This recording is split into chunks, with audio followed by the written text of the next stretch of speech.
Hello everybody and welcome back. So in this video what I'm going to be doing is sharing with you some beginner machine learning projects and explaining to you how to go about solving these projects as well as including the data sets that are with them. So for all these projects I have data sets linked down below so you don't have to go searching for the data sets. You can just download them, use them and practice right away. And that's the whole point of this video, is to make sure everything is kind of here for you guys and that you can get everything right from this video. You don't have to go searching for how to find this information in this data, which typically is the hardest part when you're trying to practice machine learning.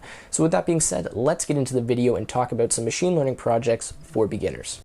Before we get started, I need to thank Simplylearn for sponsoring this video and providing all of you with 10% off their Python data science course. This course was co-developed by IBM and contains 68 hours of high-quality content teaching you modules like NumPy, SciPy, Pandas, scikit-learn, and Matplotlib. You'll learn the essential concepts of Python programming and gain deep knowledge in data analytics, machine learning, data visualization, web scraping, and natural language processing. You'll apply these skills in 4 real-life industry-based projects, and you'll be eligible to receive an IBM Simplylearn Joint Certificate after completing 85% of the course. You can use the discount code TechWithTim and sign up at the link below.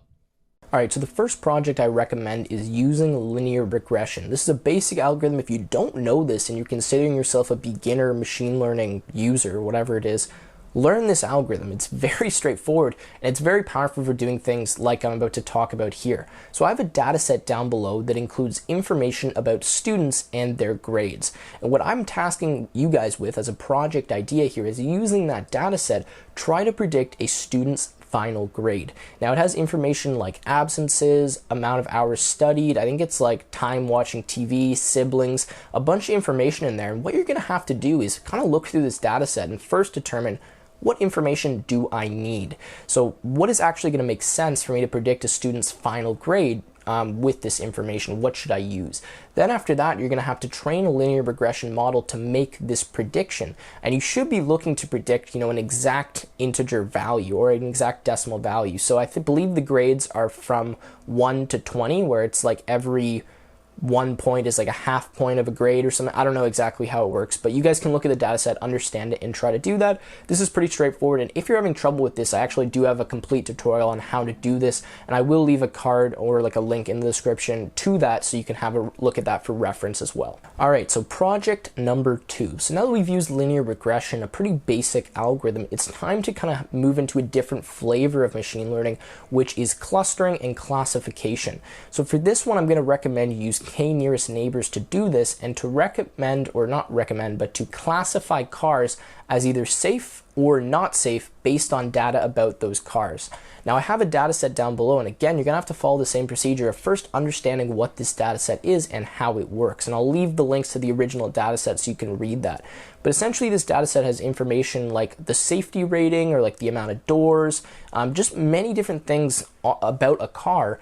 And then it also has, how safe that car is. So using this information, try to be able to pass a few parameters to your model that can predict, based on some certain information, if this car is going to be rated as safe or not safe. This is a cool one because it doesn't involve, predicting a number value, and some of this information you could probably omit, and you need to kind of encode it into integers, because the information is not just like 0, 1, 2, 3. It's like safe, not safe, like accuracy, very high, like it has words in it. So you need to deal with that information, which is something that you're going to have to learn as you get better with machine learning. And it's a good way to practice kind of, encoding this information. Same thing here. I have a tutorial on this. I will leave a link down below so you guys can reference that if you're having trouble. All right, to machine learning project number 3.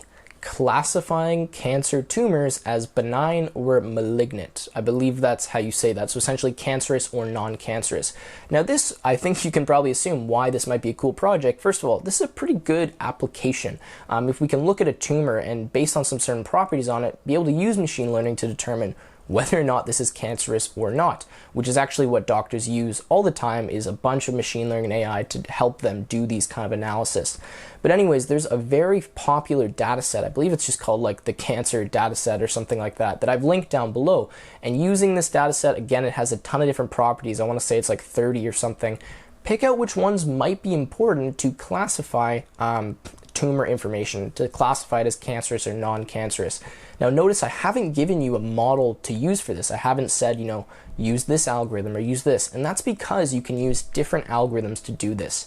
Now, I would recommend possibly some kind of unsupervised algorithm, maybe a neural network, maybe some kind of clustering algorithm like k-means, but you can do this in a few different ways, and I'd be interested to see what you guys think you're going to do for this. So this is kind of amping up the difficulty a bit because you need to make the decision on which algorithm you should use to classify this data. All right, now my last project idea for beginners, and this is not very original whatsoever because this is kind of, the hello world of machine learning, but it is using neural networks to classify the MNIST digit dataset. Now, if you're considering yourself a beginner here, chances are you might have actually already done this, but what I want you to do is try to do this by yourself. So there is a data set, it's the MNIST digit data set. Essentially, it contains pixel data of a bunch of different images that are numbers, so like handwritten digits like 0 through 9.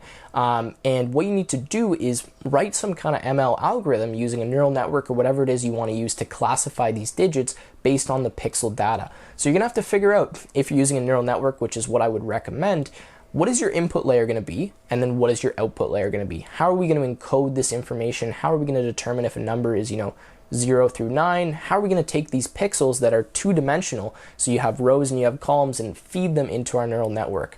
And this is a more complicated thing. There's tons of tutorials online. I have one on how to do this as well. That you could follow if you're stuck, but really just try to think about these because this is what you need to do to get better at machine learning and artificial intelligence. A lot of it is not just writing the code, but thinking about what should I use, what's my input going to be, what's my output going to be, how am I going to get this data nice and clean, and how is all of this going to work?